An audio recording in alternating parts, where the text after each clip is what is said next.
রেস্টুরেন্টের এক কোণায় বসে আছে ইসমাম এহসান। দুজনের মুখে স্পষ্ট চোরের লক্ষণ ভেসে উঠছে। যে কেউ দেখলে বলবে নির্ঘাত চুরি করে ধরা পড়ে এখানে এসে বসেছে। তাদের সেসবে কোনো পাত্তা নেই, যে যা ভাবার ভাবুক।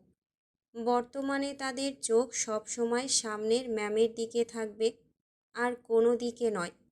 আর এই অবস্থা কেউ যদি দেখে বলে তাদের চোরের মতো মনে হচ্ছে, তাদের কিছুই যায় আসে না। এটা তাদের ডিউটি। দুজনের চোরের মতো বসে থাকার মধ্যে ফোনে কল আসলো হেলাল সাহেবের। কল পিক করে স্পিকারে দিয়ে কানে ধরল এহসান। হেলাল সাহেব অপর পাশ থেকে গম্ভীর কণ্ঠে জানতে চাইলেন এদিকের পরিবেশ এখন কেমন। গত 1 ঘন্টায় কেন তাকে কোনো খবর দেওয়া হয়নি। ইসমাম আর এহসান নিজেদের অপারগতায় ক্ষমা চেয়ে নিল। হেলাল সাহেব হয়েছে বলে জানতে চাইলেন কি হচ্ছে এখন। এহসান জানালো, স্যার, ম্যাম চশমা পরে একটা রেস্টুরেন্টে বসে আছেন পায়ের উপর পা তুলে। তীক্ষ্ণ দৃষ্টিতে সামনের দিকে তাকিয়ে থেকে ক্যাপাচিনো খাচ্ছেন। ঠোঁটের কোণে হাসির রেশ লেগে আছে। মনে হয় কিছু একটা দেখে হাসছেন, কিন্তু কি দেখে হাসছেন তা জানি না। এহসান কথা শেষ করার আগেই নুসরাত উঠে দাঁড়ালো। ইসমাম ফিসফিস করে জানালো, স্যার, ম্যাম এখন উঠে দাঁড়িয়েছেন। মনে হয় রেস্টুরেন্ট থেকে চলে যাবেন। দুজন নুসরাতকে আসতে দেখে নিজেদের মুখ মেনু কার্ডের আড়ালে ঢেকে ফেলল। নুসরাত তাদের পাশ কাটাতে কাটাতে ভারী গলায় এহসান আর ইসমামের উদ্দেশ্যে বলে উঠল, গাধার দল। এহসান গুরুত্বপূর্ণ খবর হতে পারে মনে করে হেলাল সাহেবকে উদ্দেশ্য করে বলল, স্যার, এইমাত্র ম্যাম আমাদের পাশ কাটাতে কাটাতে গাধার দল বলে গেছেন। হেলাল সাহেব ফোনের অপর প্রান্তে মাথায় হাত দিলেন। বিড়বিড় করে কিছু একটা বললেন। তার পর মুহূর্তেই আদেশ দিলেন, তোমরা এখনও রেস্টুরেন্টে বসে আছো? জি স্যার। হেলাল সাহেব ধমক দিয়ে বললেন, বসে আছো কেন? যাও ওর পিছু করো, না হলে 1 টাকাও পাবে না। দুজনে একসাথে উঠে দাঁড়িয়ে একসাথে বলে উঠল, ইয়েস স্যার। উন্দাল কিং কাবাব রেস্টুরেন্টে মেয়েদের ভিড়ে বসে আছে ইরহাম। চারিদিক থেকে মেয়েরা ইরহামকে ঘিরে রেখেছে। তাদের মধ্যে একজন আসামির ন্যায় মুখ কুঁচকে বসে আছে সে। নিজের বোকামিতে নিজেই বিরক্ত। আজ যদি এখানে না আসতো তাহলেই বিপদ এসে তার মাথায় পড়তো না। ইরহাম ক্ষীণকণ্ঠে বলে উঠল, ছোট ভাই মনে করে আমাকে ক্ষমা করে দাও আমার বোনেরা। আমার মতো বাচ্চা ছেলে তোমাদের সাথে এসব করতে পারে, আর করে থাকলে আমি সেটা বুঝে করিনি। ইরহামের আকুল আওয়াজে করা আরজিতে এখানে বসা একজন মেয়েরও ভাবাবেগ হলো না। তারা কঠোর চোখে ইরহামকে লক্ষ্য করে চিবিয়ে চিবিয়ে বলল, আমাদের সাথে এতদিন তুই নাটক করেছিস। আজ আমরা সবাই তোকে প্রতারণা মামলায় ফাঁসিয়ে পুলিশে দেব। এতগুলো মেয়ের সাথে প্রতারণা করতে তোর বুক কাঁপল না? তোর মতো বদমাশ ছেলেকে পুলিশের লাঠির বাড়ির হাত থেকে আজ কেউই রক্ষা করতে পারবে না। ইরহাম নিষ্পাপ মুখ বানিয়ে বসে থাকলো মেয়েগুলোর মধ্যে। নিজ মনে নিজেকে হাজারখানেক গালি দিল। সুরভিকে নিয়ে বাহিরে উন্দাল কিং রেস্টুরেন্টে খেতে এসেছিলেন নিজাম শিকদার। এখানে আসার পর ইরহামকে মেয়েদের দ্বারা এমন ঘেরাও হতে দেখে লজ্জায় চোখ ঢেকে ফেললেন। সুরভিকে শক্ত কণ্ঠে বললেন, নাউজুবিল্লাহ, দেখ তোর বান্ধবীর ভাইয়ের নমুনা। তোকে কতবার আমি না করেছি সৈয়দ বাড়ির এই 3 নমুনার সাথে না মিশতে। তুই তবুও আমার নিষেধাজ্ঞা না মেনে ওই বেয়াদবের সাথে থাকিস, আর ওই বেয়াদবের সাথে এই বদমাস সারাদিন আঠার মতো লেগে থাকে। এসব দেখেই তো আমার চোখ ঝলসে যাচ্ছে। ছি ছি, আল্লাহ হেদায়েত করুক এদের। সুরভি আড়ষ্ট গলায় নিজাম শিকদারকে আশ্বস্ত করে বলল, আর মিশবো না ওদের সাথে। নিজাম শিকদার রাগে রিরি করা গলায় বললেন, দেখো, মেয়েদের মাঝখানে কীরকম বসে আছে। পুরুষ মানুষ হয়েও এর চাহনি দেখলে আমার ঘেন্নায় গা গোলায়। বদমাসের মতো মেয়েদের দিকে চেয়ে থাকে, আমার দিকেও কেমন করে তাকায়।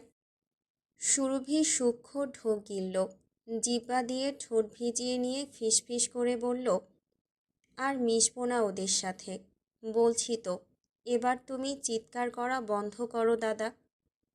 নিজাম শিকদার সতর্কীকরণ কণ্ঠে সুরভিকে সাবধান করে জানালেন, মনে থাকে যেন, না হলে আমার থেকে খারাপ আর কেউ হবে না।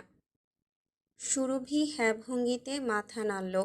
নিজাম শিকদার খাবার অর্ডার বাদ দিয়ে উকি দিয়ে চেয়ে রইলেন ইরহামের সাথে মেয়েগুলো কি করে তা দেখার আশায়। ইরহাম মেয়েগুলোকে আবার বোঝানোর জন্য বলে, প্লিজ, আমি বুঝতে পারিনি। নিজেদের ভাই ভেবে আমাকে আজকের মতো ছেড়ে দাও, আর জীবনেও এসব করব না। একটা মেয়ে হাত তুলে তেড়ে আসলো তার দিকে, চোখ রাঙিয়ে ইরহামকে শাসালো। হিসহিস কণ্ঠে বলল, চুপ, একটাও শব্দ না, মুখ সেলাই করে রেখে দেব। ইরহাম মুখ এঁটে বসে রইল। নিজাম শিকদার সুরভিকে উদ্দেশ্য করে বললেন, ভালো হয়েছে, বেশ হয়েছে। বেশি কথা বললেই এভাবে ধমক খেতে হয়। বদমাস ছেলে, নির্লজ্জ ছেলে, কতগুলো মেয়ের সাথে রঙ্গলীলা করছিল। অতি চালাকের গলায় দড়ি। এর মধ্যে কাচের দরজা ঠেলে নুসরাত প্রবেশ করল রেস্টুরেন্টে। চোখে মুখে তার স্পষ্ট উদ্বেগ ফুটে উঠেছে। চোখ আশেপাশে ঘোরাতেই ইরহামকে 2 হাত সামনে এনে নিষ্পাপ বাচ্চার মতো ঠোঁট উল্টে বসে থাকতে দেখল নুসরাত। দ্রুত পায়ে এগিয়ে আসলো সেদিকে। নিজাম শিকদার বিড়বিড় করলেন, আরেক নমুনা আসছে, দেখো এখন আবার কী নাটক শুরু করে।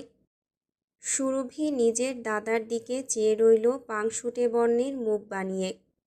সে আসলে বুঝতে পারে না তার দাদা নুসরাত আর ইরহামের সাথে সমস্যাটা কোথায়।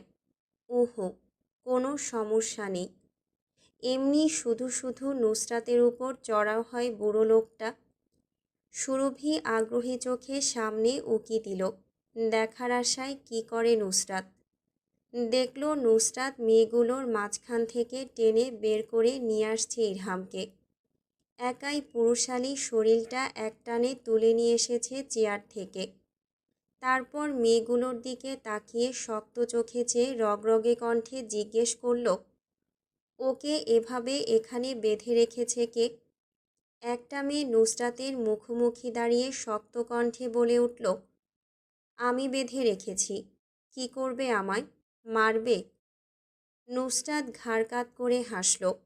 মেয়েটা আবার চিৎকার করে কিছু বলতে নেবে নুসরাত 2 হাত দিয়ে মেয়েটার মুখ চেপে ধরল।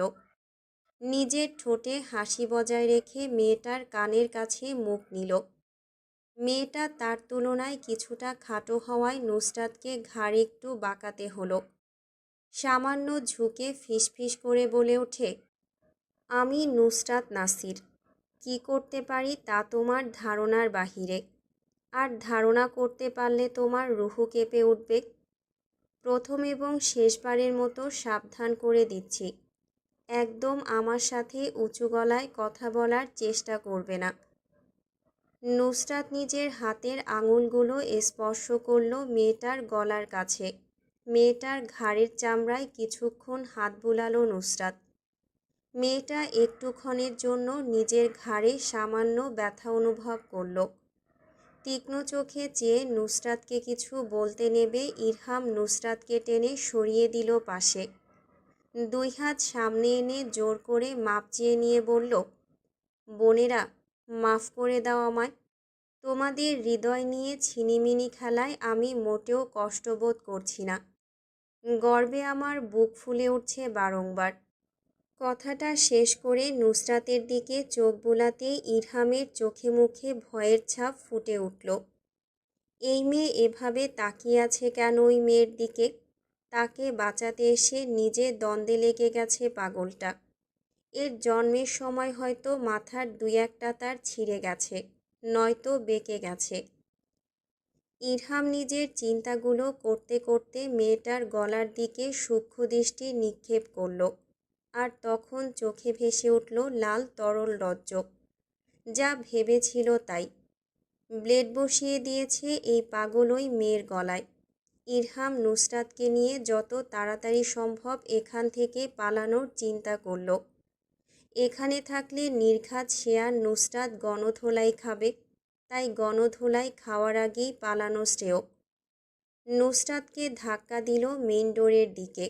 জেদি মেয়েটা নড়ল না, অটল দাঁড়িয়ে থেকে ওই মেয়ের ঘাড়ের দিকে সূক্ষ্ম দৃষ্টি বুলালো। বুঝতে চাইল হয়েছে কিনা ঠিকঠাক মতো ক্ষত। ঠোঁটে হাসি ঝুলিয়ে স্থির চেয়ে রইল মেয়েটার দিকে, যেন খুবলে ছিঁড়ে নেবে মেয়েটাকে। নুসরাতের মুখের অবস্থা ভালো না। ইরহাম অনুভব করল এখানে আর 2 মিনিট থাকলে এই মহিলা নিজের রাগের বোমা ফাটাবে।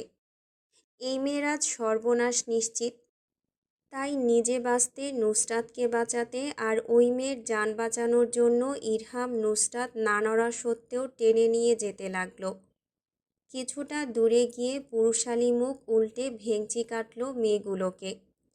দরজার সামনে দাঁড়িয়ে বলল, তোমরা আমার আর কোনো বাল ছিঁড়তে পারবা না। হা হা, আমি তো ভেগে গেলাম। তোমরা গাধারা এখন থেকে আমার আর একটা বালেরও সন্ধান পাবে না।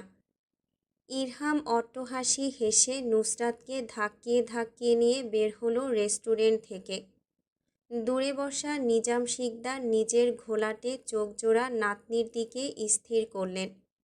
রাগী কণ্ঠে বললেন, দেখেছিস মুখের ভাষা কি খারাপ, আর এদের সাথে তুই সম্পর্ক রাখিস। এই দেখ, 20 জন মেয়ের মধ্যে একা বসেছিল, একা ওদের সাথে সম্পর্ক গড়ে তুলেছিল ওই বদমাসটা। এদের সাথে খারাপ কাজ করেনি তার কি কোনো নিশ্চয়তা আছে তোর কাছে? সুরভি, সময় থাকতে শুধরে যা, নইলে তোর কপালে শনি আছে। এদের সাথে মেশা বাদ দিয়ে দে।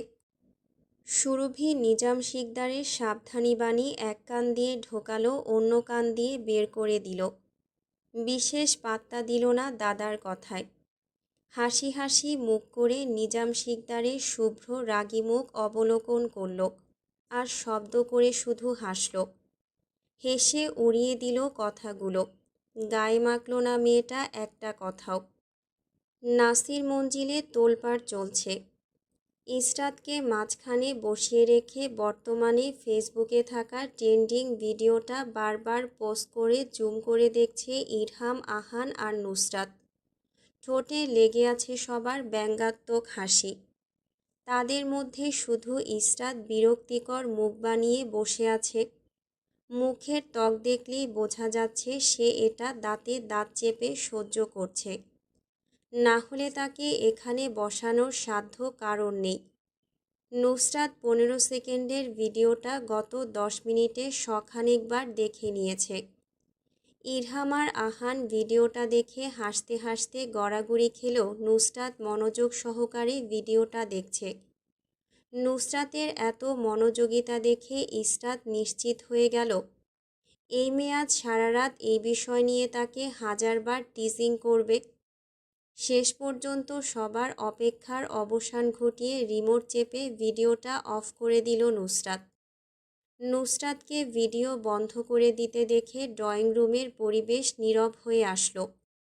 নুসরাত কিছুক্ষণ নীরব থেকে ইসরাতের পানে চেয়ে হা হা করে হেসে উঠল। হাসির তোড়ে সারা গা দুলে উঠল তার। একবার ঢলে পড়ল ইরহামের গায়ে, তো একবার আহানের গায়ে। হাসতে হাসতে কথা বলতে নিল ভিডিও বিষয়ক। মুখ দিয়ে একটাও শব্দ বের হলো না, শুধু ভোভো আকার কিছু শব্দ বের হলো। এমনই কোনো কারণ ছাড়া সোফায় ঝুলে পেট চেপে হেসে গড়াগড়ি খেল। ইসরাত ভিডিওটার মধ্যে হাসির কোনো কারণ পেল না। এমন হাসির মানে কি? এরা পাগল নাকি যে এমন একটা নর্মাল ভিডিও নিয়ে হাসছে? হয়তোবা এরা পাগল। এই বাড়ির সব মানুষের মাথায় সমস্যা আছে, সে এতদিনে যা বুঝেছে। আর এই 3 জনের মাথায় সব থেকে বেশি সমস্যা। নুসরাতের হাসি দেখে ইরহামও হেসে গড়াগড়ি খাচ্ছে। হঠাৎ নুসরাত নিজের মুখ বন্ধ করে নিল। হাসি থামিয়ে গম্ভীর মুখভঙ্গি করে উঠে দাঁড়ালো। ইসরাত স্পষ্ট বুঝতে পারল এখন নুসরাত কি করতে যাচ্ছে, আর তাই হলো। নুসরাত সামনে দাঁড়িয়ে গম্ভীর মুখ বানিয়ে ইরহামকে বলে ওঠে, ইসরাত, আপনি ঠিক আছেন? ইরহাম কোমল কণ্ঠে গলায় ইসরাতের মতো কিছুটা মিষ্টতা এনে বলে ওঠে, হ্যাঁ জনাব, আমি ঠিক আছি। নুসরাত নিজের জায়গায় স্থির থাকল। ইরহাম ততক্ষণে সোফা থেকে উঠে গিয়ে তার পাশে দাঁড়িয়েছে। নুসরাত তীক্ষ্ণ চোখ করে জাইনের মতো মুখভঙ্গি রাখার চেষ্টা করল। হলো সেরকম। মেয়েটা হাত বাড়িয়ে ইরহামের থুতুনি চেপে ধরে জিজ্ঞেস করল, are you sure Begum? Irham আমতা আমতা করে লজ্জার সাগরে ডুবে গিয়ে বলল, হ্যাঁ জনাব, আমি ঠিক আছি। দুজন কথা শেষ করেই অট্টহাসিতে ঢলে পড়ল। টাইলসের মেঝেতে ধূপধাপ হাসতে হাসতে একজন আরেকজনের গায়ে ঢলে পড়ল। ইসরাত মুখভঙ্গি শক্ত রাখার চেষ্টা করল, হলো না। দুজনের টিজিংয়ে ইসরাতের গালে লাল আভা পড়েছে। হাত দিয়ে যথাসম্ভব তা ঢাকার চেষ্টা করল, কিন্তু নুসরাতের দৃষ্টির অগোচর হলো না তা। সে হেসে উঠে ইরহামের বুকে হাত দিয়ে ধাক্কা দিয়ে ইশারা করে বলল, দেখ, লজ্জা পাচ্ছে জনাবের বেগম। কথা শেষ করে নুসরাত হে হে করে হাসতে লাগল। আহান ভিডিওটা আবার ওপেন করল। জাইন যখন পিঠে হাত বুলিয়ে ইসরাতকে জিজ্ঞেস করল, আপনি ঠিক আছেন ইসরাত? আহান সাথে সাথে সেটা কপি করে নাকি স্বরে বলে উঠল, আপনি ঠিক আছেন ইসরাত? নুসরাত ওড়নার আড়ালে মুখ ঢাকল। লজ্জা পাওয়ার মতো করে মুখ উল্টো পাশে ঘুরিয়ে নিল। বাংলা সিনেমার আগেরকার নায়িকাদের মতো উল্টো পাশ থেকে মাথা ঘুরিয়ে এক হাত দিয়ে কপাল চেপে ধরে অন্য হাত দিয়ে বুকের বাঁ পাশ চেপে ধরে বলে উঠল, না জনাব, আমি আপনার প্রেমে পড়ে অন্ধ হয়ে গিয়েছি। আমি এখন আর ঠিক নেই। আমি ঠিক নেই। হি হি, হা হা, হে হে।